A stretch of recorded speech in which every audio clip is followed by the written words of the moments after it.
Thank you very much for coming to this symposium. It gives me great pleasure to introduce you to Dr. Kyo Tabane.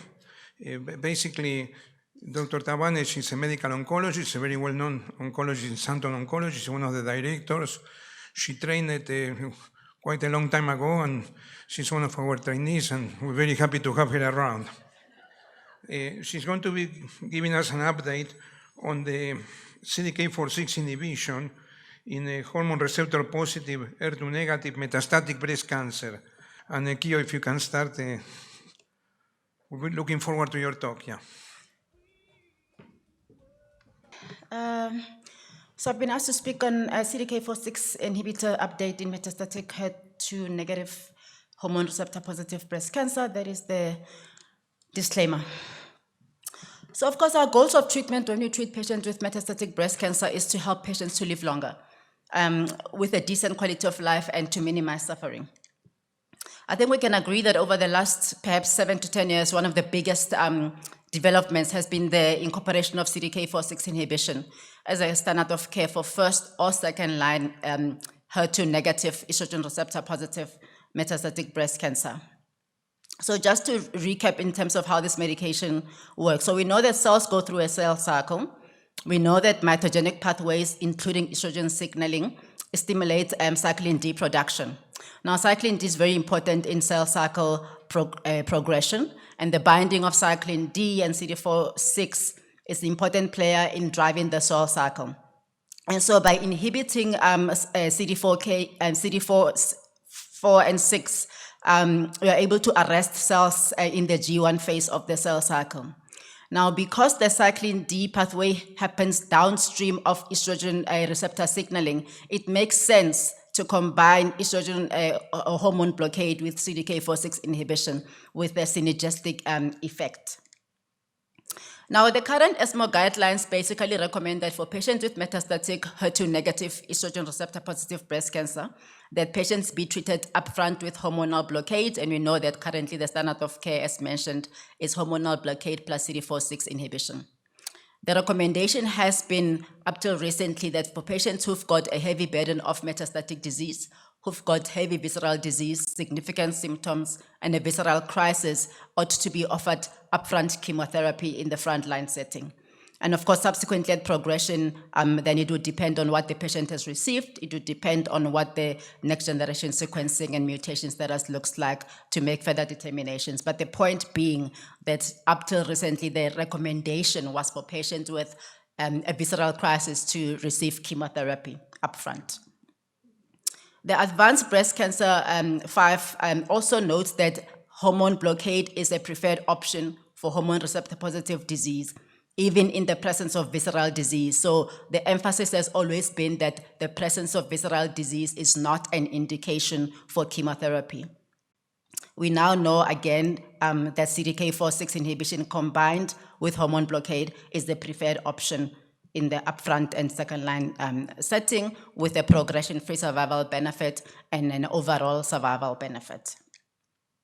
Now, a visceral crisis is defined as severe organ dysfunction, assessed by symptoms, lab studies, and rapid disease progression. So the mere presence of visceral metastasis does not equate into a visceral crisis, and this is an important thing to make a note of.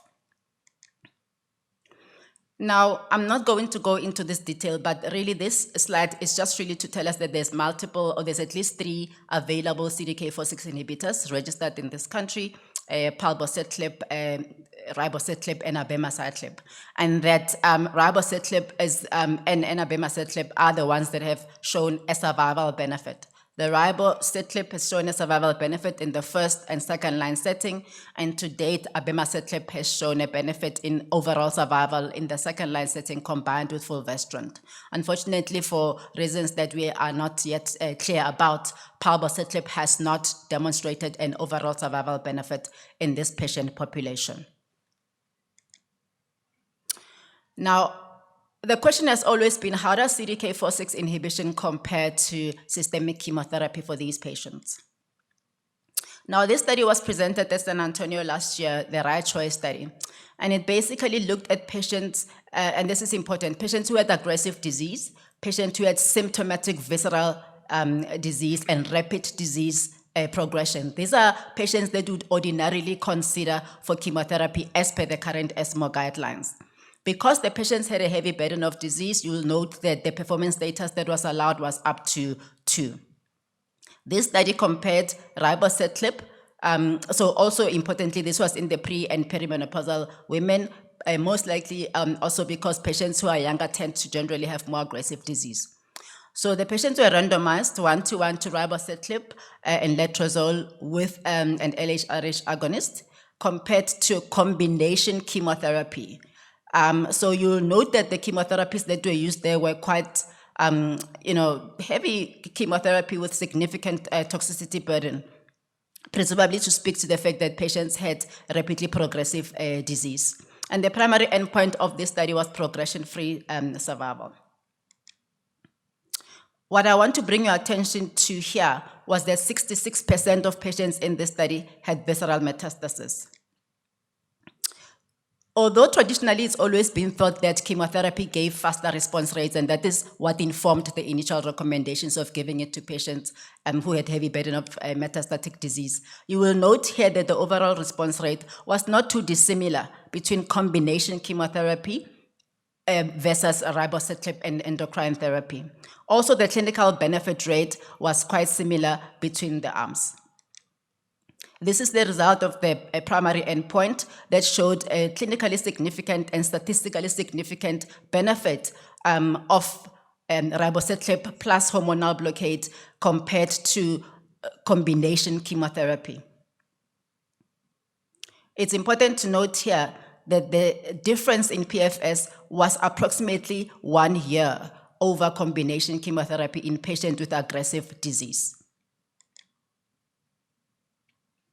Traditionally, we again have always thought that chemotherapy works faster, but this has not been shown here. You'll see here, in fact, that the time to treatment response was fairly similar between the arms looking at ribociclib and hormonal blockade compared to combination chemotherapy. And so the idea that we would give chemotherapy because we want to get faster responses is being turned on its head by this combination. The time to treatment failure was longer with ribociclib combined with endocrine blockades versus combination chemotherapy. The safety profile is what we've come to expect of the Mona Lisa series, that being mainly cytopenias, neutropenia, and anemia, as well as nausea and liver function abnormalities. As expected, the patients who received chemotherapy had more treatment-related serious adverse events, as well as more adverse events leading to discontinuation. There was a further subset analysis that looked at patients under 40 and patients over 40. And this showed that even young patients who are thought to have more aggressive disease also derived a benefit in terms of progression-free survival looking at the investigational arm. And so the summary of this trial was that the combination of ribociclib and aromatase inhibition was superior to chemotherapy in terms of progression-free survival in patients who are pre- and perimenopausal in the ER-positive, HER2-negative metastatic breast cancer. There was a longer time to treatment failure. The response rates were comparable to those of chemotherapy, and of course, there were fewer treatment-related adverse events compared to those found with chemotherapy. This has been looked at before. So there have been trials, young PEL and PEL, for example, that looked at palbociclib in the premenopausal woman and the postmenopausal woman, compared it to capecitabine. These trials were negative fairly, but that is also because they were looked at in the latter line of treatment. There has also been work looking at abemaciclib compared to paclitaxel. So what about the dose of ribociclib? We know that one of the concerns about ribociclib in the Mona Lisa series was the issue surrounding QTc prolongation. In fact, we took part in this study at our site, and this was the AMALI study. This was a post-marketing requirement by the FDA upon registration of this of ribociclib based on the Mona Lisa 2. This was a study that compared the standard dose of 600 milligrams day 1 to day 21, comparing it to 400 milligrams. And the primary endpoint here was an overall response rate, but also important to note that the key secondary endpoint was the QTc interval. These were pre- and postmenopausal patients with metastatic breast cancer in the frontline setting, and they had to have a QTC interval of less than 450 at enrollment. We see here that there was no difference in overall response rates between the 400 milligram dose versus the 600 milligram dose. I must note, though, that the time to response seemed to be longer with the 400 milligrams versus the 600 milligrams. There was no difference in median progression-free survival between the two doses. Today, however, the standard dose of ribociclib remains 600 milligrams daily, day 1 to day 21 of a 28-day cycle. Of course, one sees here that with the lower dose, there appears to be less impact on QTC prolongation. But what about patients who progress on CDK4/6 inhibition? Can we continue this treatment beyond progression? So the MAINTAIN study looked at patients who had initially received endocrine therapy plus CDK4/6 inhibition and had progressed, and randomized them to either receive another hormone blocker that they had not received in the frontline setting or continue treatment with the new hormone blocker and ribociclib. The primary endpoint was progression-free survival, and those are the secondary endpoints. What I want to draw your attention here to is the fact that the majority of patients here had received palbociclib in the front line. And this was because at the time this trial was performed, we did not yet have the overall survival results of the other CDK4/6 inhibitors. So at the time, especially when CDK4/6 inhibition started, most people were prescribing palbociclib. These are the results showing a statistically significant benefit of continuing ribociclib past progression versus switching to hormonal blockade as a single agent. Again, we see here that the overall response rate is higher. It's not very impressive, understandably. This is patients who've already been treated with this agent, but higher compared to if we completely drop ribociclib at progression. This has also been looked at. There's other trials. There's a post-MONARCH trial that is ongoing, and the PACE trial that looked at palbociclib post-progression. What the PACE trial showed was that in general, the trial was negative, but it had another experimental interesting arm where the patients received endocrine therapy plus palbociclib at progression and avelumab. And it looked as though in that trial, the addition of avelumab and making it a triplet improved progression-free survival and doubled it from 4 months to 8 months with the addition of immunotherapy. Obviously, this needs to be reviewed. This needs to be confirmed in future clinical studies. But by and large, the PACE trial looking at palbociclib at progression was negative. So I'm going to move to a case report just to illustrate how this treatment works in the rooms. So Ms. AW was a 69-year-old nulliparous woman. She had no family history of breast or ovarian cancer and works as a medical receptionist. She gave a history of a nipple discharge for a long time and also presented with exertional dyspnea, but she reported no comorbidities. When she was referred to me, the surgeon actually warned me in advance not to look too shocked when I examined her, warning me that there was a massive fungating breasts, offensive, and the patient had in fact already been referred to a wound care nurse. Clinically, large left axillary nodes were palpable. The rest of the clinical examination was unremarkable. Surprisingly, the patient was still working and in fact had come from her work directly to the consultation. This is her actual pathology slide. This is a core biopsy that showed an invasive ductal cancer, ER/PR strongly positive, 8 out of 8, HER2 negative, with a KI of 23%. This is her scan. You can appreciate there a large mass at measuring 11 centimeters in the left breast.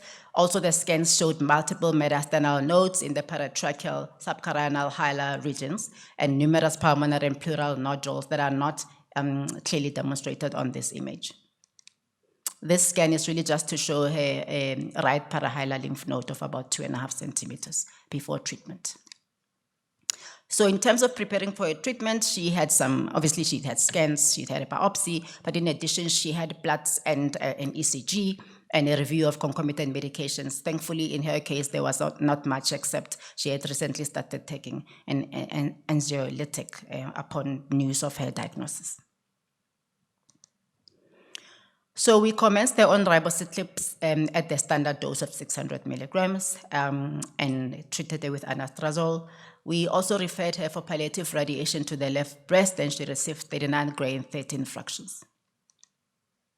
Her adverse events, so the treatment was very well tolerated. She's continued working. She had only grade 1 neutropenia, and grade 1 neutropenia does not necessitate a dose reduction. So unlike the experience with chemotherapy, we must remember that the neutropenia of CDK4/6 inhibition, generally, there's only about a 1.6% risk of febrile neutropenia. So it's not like the neutropenia of chemotherapy. So the wish to reduce the dose is not as strong as when a patient is on chemotherapy. One would reduce the dose, though, if the neutropenia did not resolve within 7 days after stopping the drug. She also had grade 1 alopecia. I think sometimes we forget that these medications can cause hair thinning, and the patients need to be prepared for that. And she had muscle stiffness that I ascribed to aromatase inhibition, but this did not affect quality of life. This was her response. Recently, when I saw her, she's been on this medication now since June last year, so just a year and about 3 months. And you can obviously see the dramatic response in the left breast. You can also see here the initial lymph node that we had demonstrated in the pre-treatment CT scans has virtually disappeared. The patient was last seen by myself on the 6th of September. She is at work full-time, is coping with her day, and is quite grateful. I just thought I'll spend a little bit of time just talking about the different CDK4/6s and their toxicity, because this is what one would consider when thinking about what agent to give a patient in the frontline setting. So we know that ribociclib mainly as a side effect gives a lot more cytopenias, and so within 2 weeks of starting the medication, patients need to be brought back for a full blood count. And if the patients have got grade 4 neutropenia, the treatment needs to be interrupted for about 7 days. If it doesn't recover at that point, then one would consider a dose reduction. Patients can also get diarrhea, but not to as much an extent as an abemaciclib. Abemaciclib gives a lot more diarrhea. With regards to the QTC interval, it's important to understand that the prolongation of QTC is not a class effect. It's a drug effect with ribociclib. Abemaciclib and palbociclib do not give prolongation in QTC interval. The LFTs also need to be checked, especially with abema and ribociclib, also 2 weeks in starting the treatment, and then every 2 weeks for about 2 months, after which we can do them as indicated. There are some rare but serious side effects, especially with abemaciclib, that it does increase the risk of venous thrombosis, so one's got to be aware of that. And also a small minority of patients can get the pneumonitis on CDK4/6 inhibition. In fact, this past week, for the first time, I saw a patient with a ribociclib-induced vitiligo, which I hadn't seen before.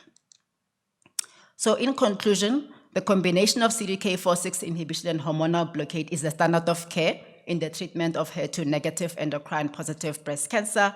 The right choice data has shown the superiority of this combination over combination chemotherapy in patients with a heavy burden of disease, including patients in visceral crisis.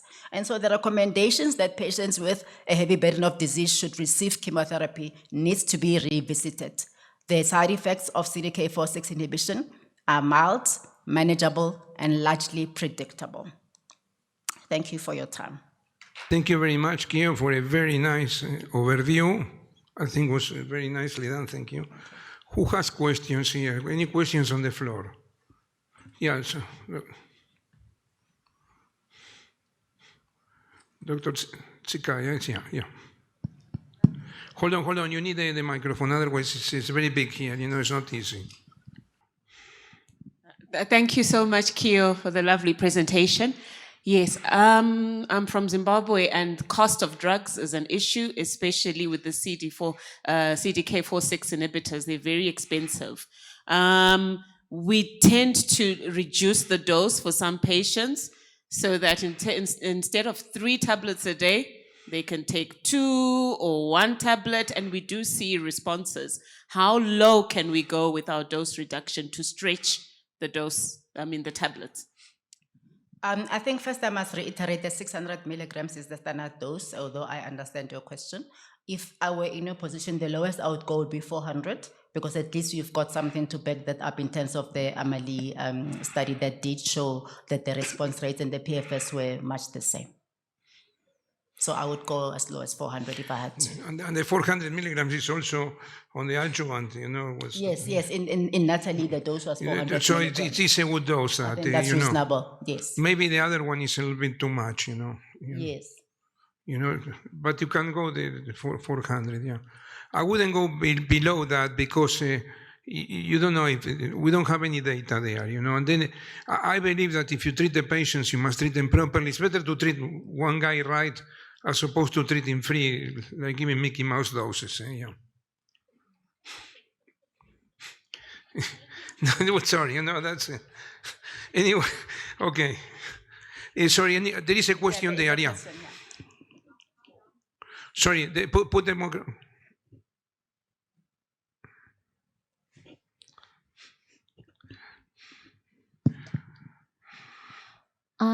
After how long would you give the patient on treatment before you assess efficacy of treatment? And if there isn't, or if the patient is no longer responding to treatment, would you adjust to another of the CDK4/6 inhibitors, or would you change to chemotherapy? Or would you offer them chemo? So with regards to radiological checking of efficacy, I would usually do a scan after 12 weeks. However, I would examine the patient every month.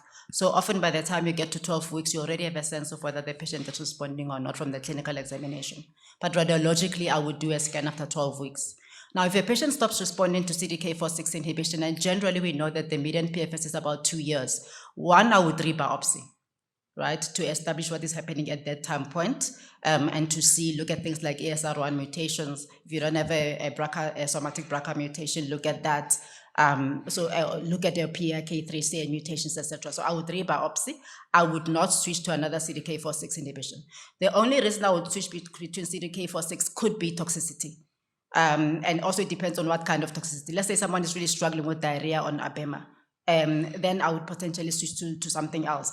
But at progression, I would not switch. If I didn't have an option, I may consider proceeding like a post-progression, keeping the same CDK if I didn't have an option, and if someone's going to pay for it.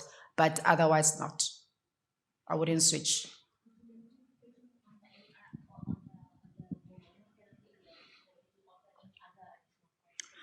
So depending on what your biopsy shows, let's say, for example, the biopsy shows nothing, right? Then I would switch to a different hormonal blocker. If the patient had anastrozole, I would switch them to fulvestrant. But if the biopsy showed something, for example, like it showed a PIK3CA mutation, then I'd probably then give alpelisib plus fulvestrant at that time point. I don't agree with that.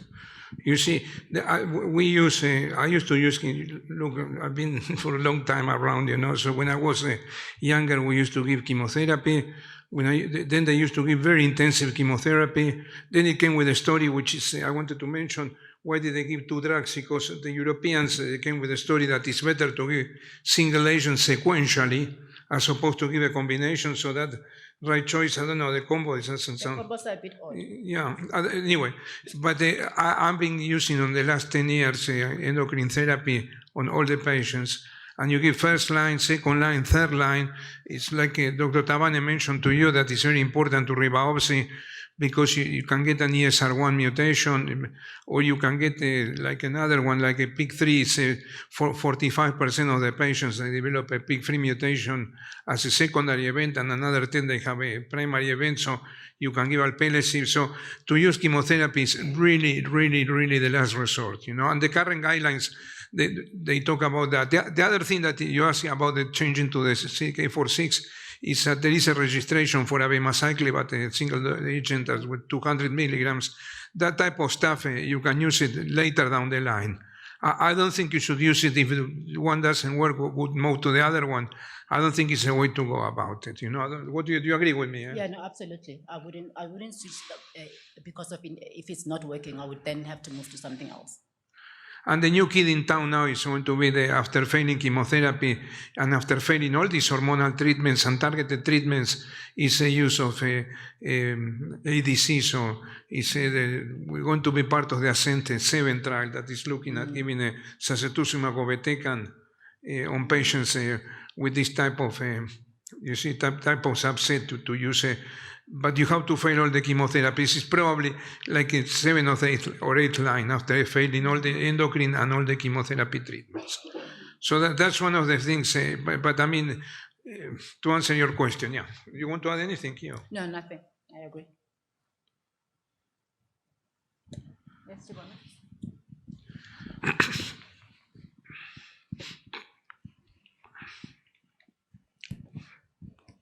Thanks, Kyo, for an excellent talk. Like you mentioned, these CDK4/6 inhibitors, they play an essential role in terms of progression-free and overall survival. But radiotherapy also plays an important role in local control. So whether it's short courses of palliative radiation or stereotactic body radiation, are you happy to have your patients radiated while on a CDK4/6 inhibitor, or are you concerned about any additional toxicities? I know that the data, there's been very little single institutional studies which show relatively with short courses or stereo, where it's very few fractionations, it seems to be safe.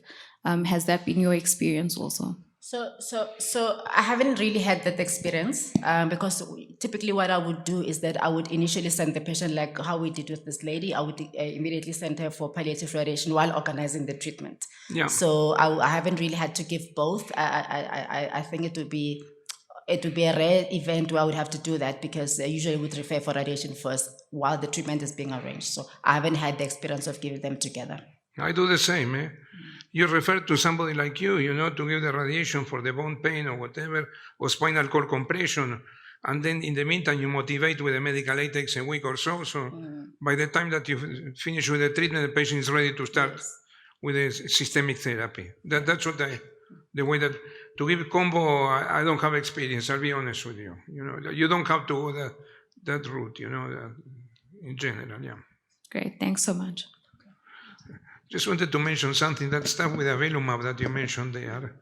It's interesting because it fits with the presentation that I made earlier today. Yes. That you get the immune aberrations not only on patients with triple negative, but also with patients with luminal disease and stuff. Yeah.